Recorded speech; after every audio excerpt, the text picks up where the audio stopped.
The drumming is going to come to an end one day, and when it's over, your character needs to be the loudest drum in the room.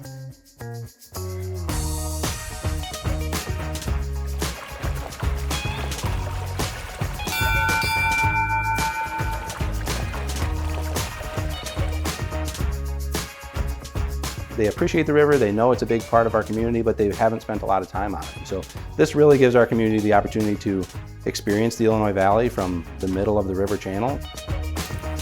Are we ready? Embrace who you are.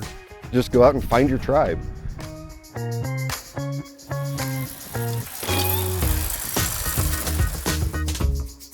A lot of times I get done with the tour, I kind of turn around and look at people and I just see their faces are lit up because it is really fun to do. And even people who think they're gonna like it, I think they don't even realize how much fun it is.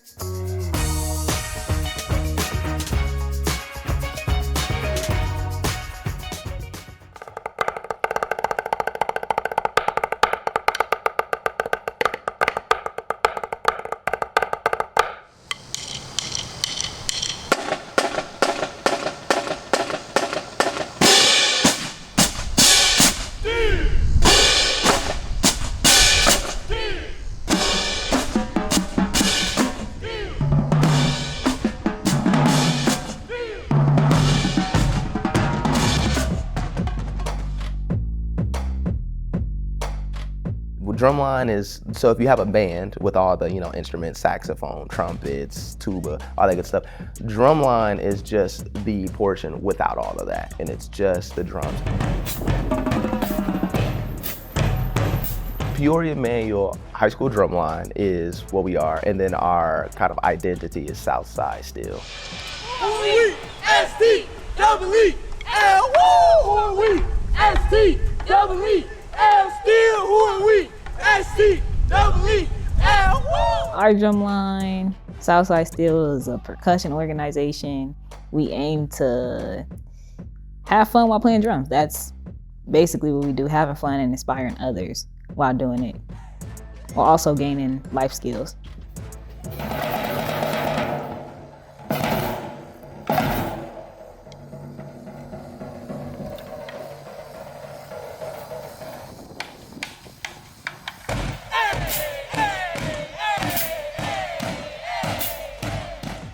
3 years ago, I came and wanted to build something that kids could remember. I was on a couple of drum lines throughout my time as a youth, and then eventually when I got here, everything that I learned from back then, I wanted to take what was given to me, which was a lot of experiences, and I wanted to be able to do the same thing for kids of today. So I got started here by a random text message. I was working previously at Best Buy, and one day randomly, the previous percussion instructor, he texted me one day and was like, "Hey, I'm going back to college. You wanna take over?" I was like, "Of course."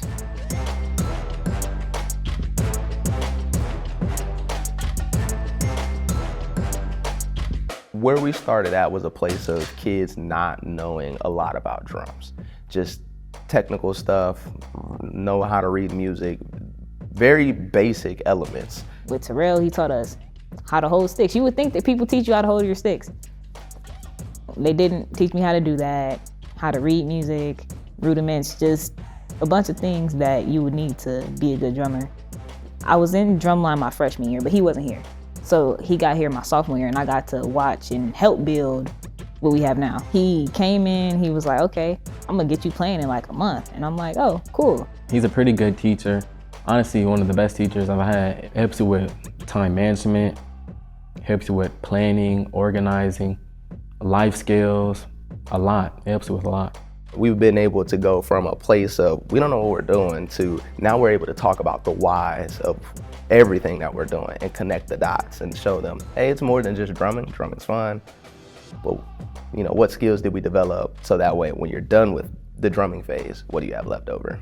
It was more so like, hey, let's show you what's even possible. You can get a full ride scholarship if you know how to take these 2 pieces of wood and move them fast enough. I tell them all the time, drumline is one of the best ways to prepare and practice life.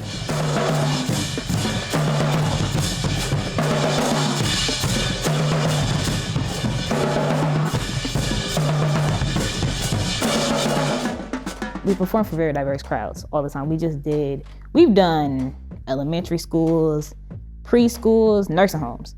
We've done basketball games. We played at a wedding recently. And being able to reach out to all of those different people is I enjoy it and I appreciate it.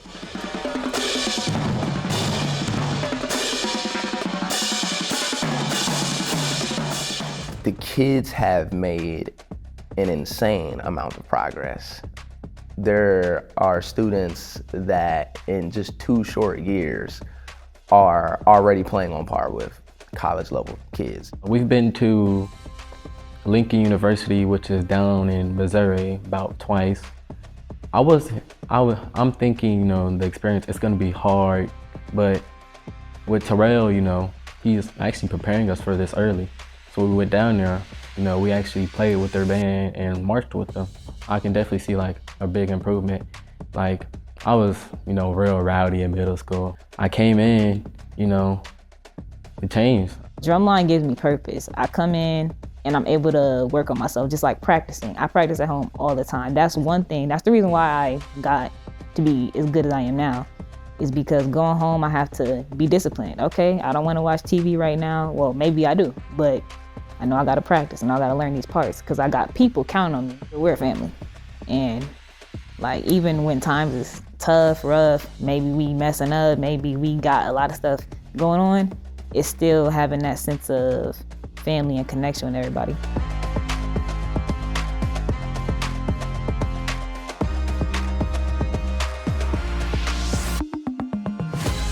First and foremost is that what we do wouldn't be possible without the amazing support staff that we have at Peoria Manual High School, and that starts with Dr. Hawks, and then it trickles down from there. Having a great staff behind what we do is super important. I love seeing the impact that I have on people and my peers too. You don't have to know how to read music, you don't have to play the drum, you don't have to dance. You can come in, we'll teach you everything, and get as good as us. And I encourage all of y'all to get out there and join Drumline because it will help you in ways that you won't even see until maybe 10, 20 years from now. Or maybe you do see it now, but it's definitely gonna help. Southside Steel!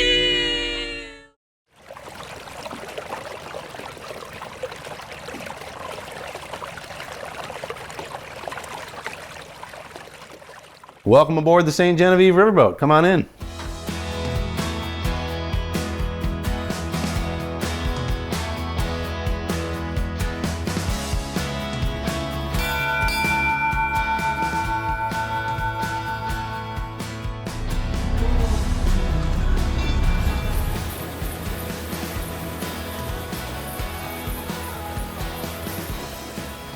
Back in 2021, smack dab in the middle of COVID, I was running a small real estate business here in town, and truthfully, I got a little bit bored, maybe.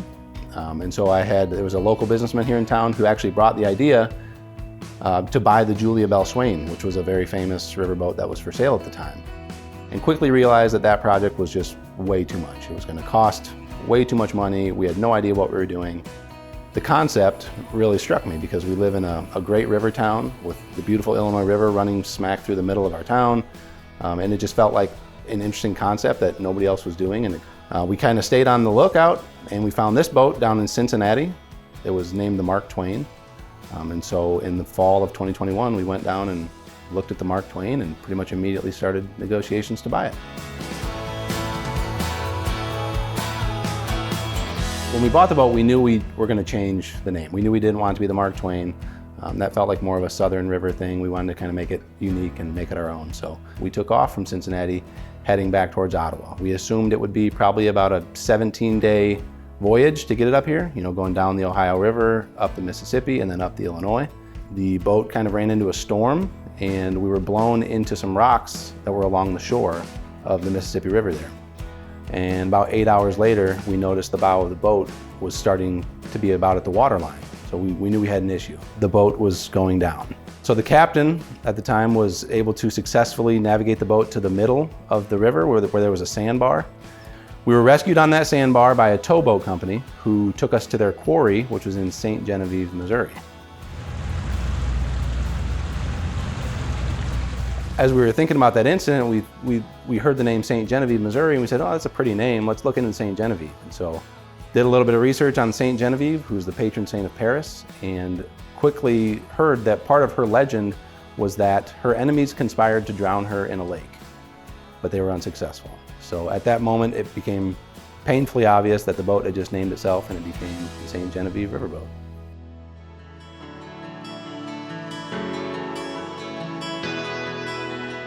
St. Genevieve is a unique venue for the community to gather, listen to music, have small bites, take time out, slow down. It's a nice, intimate, unique spot to host an event. We have narrated sightseeing cruises, sunset music cruises, we're doing fall color tours, and we have a local historian that does once or twice a month Awesome Ottawa tours. We do some dinner cruises where local restaurants will cater in a really nice buffet style meal. We do a lot of live music cruises, so we'll just have local musicians come in and play up on the top deck. Those are a lot of fun. And then we do a lot of private events. So we're doing wedding receptions, rehearsal dinners, class reunions, pretty much any sort of private gathering where you're gonna have 50 to 100 people. It's a great event venue for that. Getting out on the water on a morning like today, it's incredible. It's extremely peaceful. There's tons of nature out there. You'll see all sorts of bald eagles and vultures and herons, and it's just kind of a good chance to disconnect. So our boat is a true paddle wheeler, or some call it a stern wheeler, meaning that the wheels or the propulsion is at the stern of the boat. There are some boats that are side wheelers where the paddle wheel will be on the side of the boat, but ours is a true stern wheeler. So basically we just have 2 diesel tractor engines in the engine room that each operate a chain which pulls the paddle wheel either forward or backward, however you engage that engine.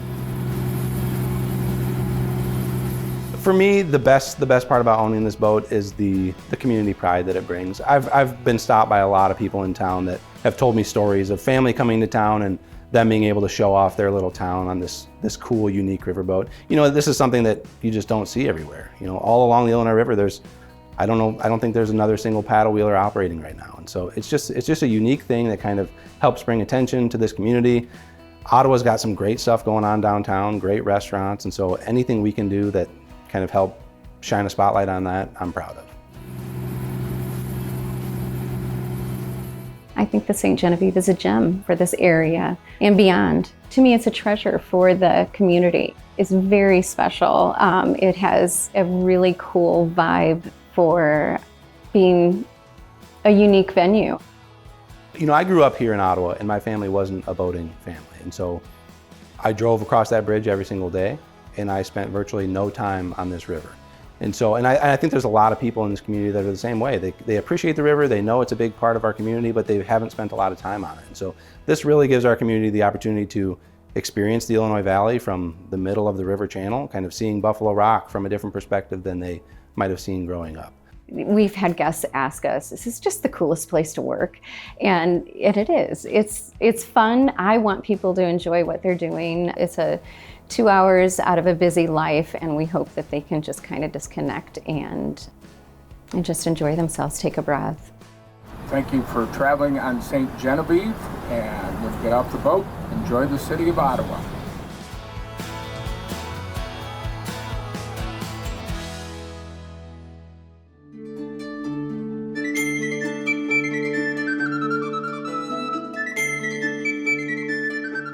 Hi, I'm Robert Thorne, Baron of Illiton. Are you interested in King Arthur and Robin Hood? Then you should come out and experience the medieval ages.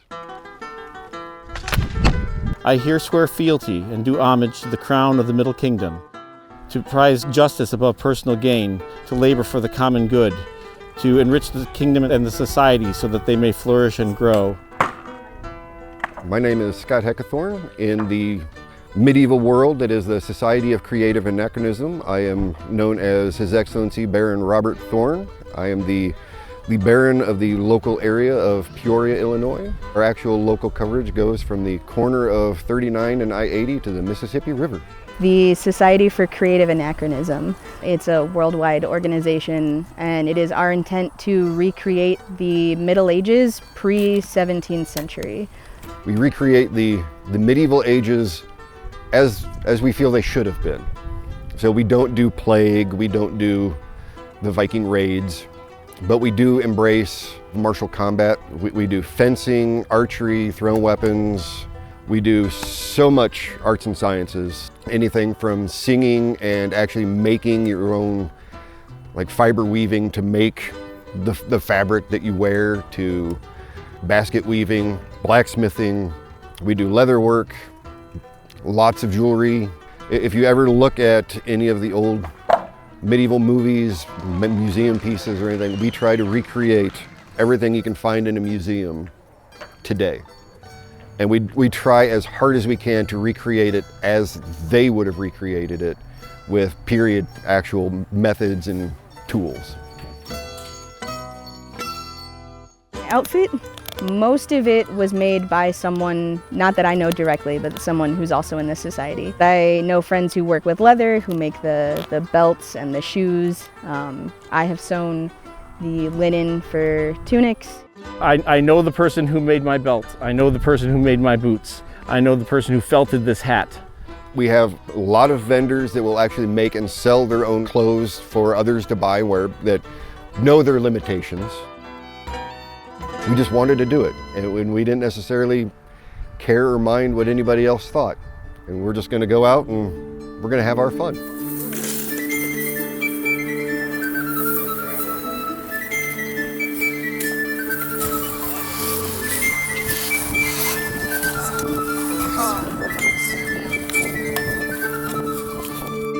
The experience of fighting is awesome. The swords we use, the equipment is, they're training light. So for heavy fighting, we use what's known as rattan.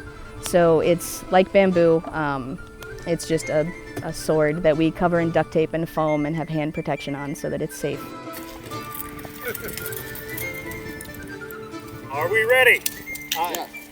Leon.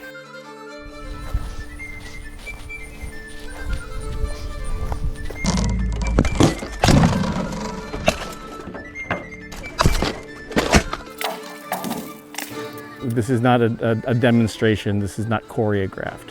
What we do is an actual martial art where we are competing one against the other. My favorite thing about the Society for Creative Anachronism is that it is a hobby of hobbies. Once one gets involved in the society, the number of things that you can then get involved in beyond that just balloons outward. When I started, I was just interested in learning about the fighting. And then I went into calligraphy and illumination. And then I went into administrative aspects of the society. And I'm currently a kingdom officer. The best part for me generally is just the people. The connections, the friendships. I've always been interested in the Middle Ages, so this was honestly just a natural adaptation of my interests. But it was friends who drew me in, and it's friends who keep me in. My favorite thing, I think, still is people. It's my job as a landed baronage to take care of the people that are in my area, so I really get to see them on their best days, on their worst days. I get to know them, and they get to do some really cool stuff, and I get to support them, which is probably my favorite thing out of all of it, is seeing my friends do really cool stuff. The best part about the society is the people that I've gotten to know. I've been privileged to meet some remarkable people in the society and to work with them very closely. If you just want to come out to a local fight practice or see people who do sewing nights, that doesn't cost anything other than your time to just go and hang out with people. And you can learn a lot and make a lot of really cool friends just by being who you are. It's not just a display and a show that everybody gets to watch. If you're allowed, you can come in and partake in it. So it's not exclusive. There's always far and wide or close by. You can get out and do stuff and still be connected with everybody that's in the group. It is honestly a big family. We don't just necessarily spend time on the weekends just doing this.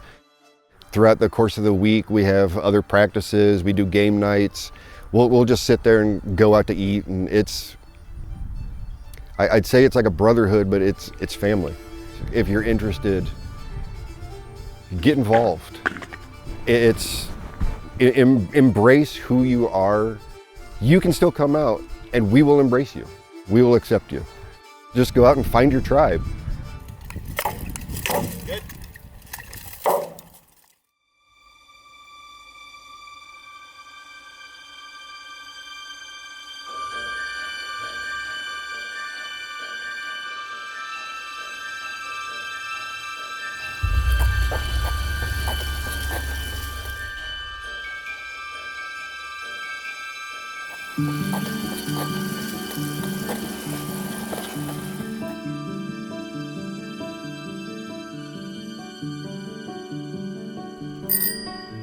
Hey, I'm Nate. Welcome to Grandview Drive, Peoria's most well-known street.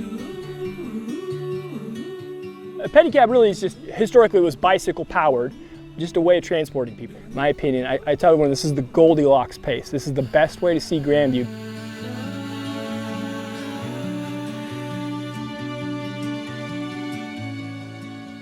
Grandview is famous, of course, for the mansions, the houses up there, the fantastic houses. It is just a popular destination for people who want to see the fall foliage.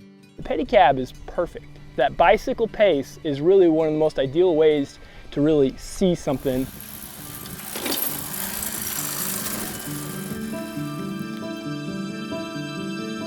This whole thing was really not my idea at all. This was one of my friend's idea. But Tim Beattie called me up one day and said, hey, there's this guy locally selling this pedicab, and we want to start a pedicab company. We think it'd be pretty cool. I'm like, cool. What's a pedicab? And then I'm like, that's a great idea. You guys should do it. And he's like, yeah. He's like, we don't have money to buy it though. He's like, could we borrow some money to buy the pedicab? I'm like, absolutely, go for it. I think this is a great idea. I think you guys would be good at this. But I really knew nothing about bikes at all. I was not really a bicycle guy. They were the bicycle guys. And but for the first 2019 actually is when we started all this. And at the beginning, I really had nothing to do with riding it. I wasn't riding the pedicab at all. And the plan was to launch in 2020, which of course did not happen. And 2023, I was looking at this thing gathering dust in the garage, and I started calling some people up like, hey, you guys want to do this thing? We should do this. COVID's over, let's make it happen. But everyone really had already moved on to other things, and no one was really interested in doing it anymore. And I'm like, okay, I'm just gonna sell it. So obviously I sold it. I'm like, no, I'm gonna do this.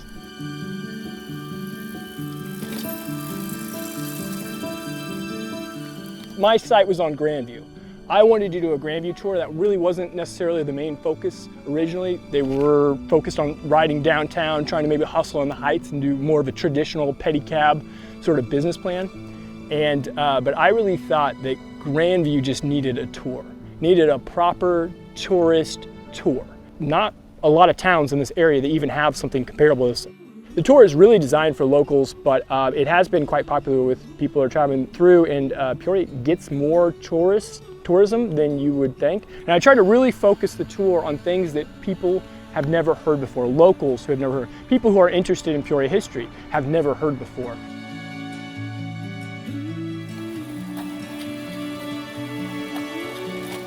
You can ride around, riding's one thing, but you gotta do the tour. It's an experience. It's mostly frivolous entertainment. It's just good-hearted, clean fun. A lot of times I get done with the tour, I kind of turn around and look at people, and I just see their faces are lit up because it is really fun to do. And even people who think they're gonna like it, I think they don't even realize how much fun it is. And so people absolutely love it.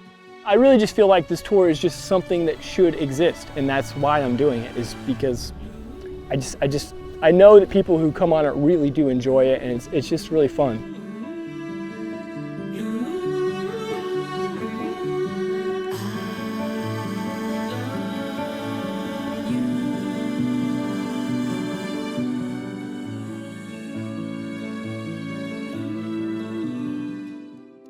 Thank you for joining us on this journey. If you enjoyed today's episode, be sure to explore even more local content. You can connect with us on our social media channels, visit our website, or download the free app. We can't wait to see you next time on You Gotta See This.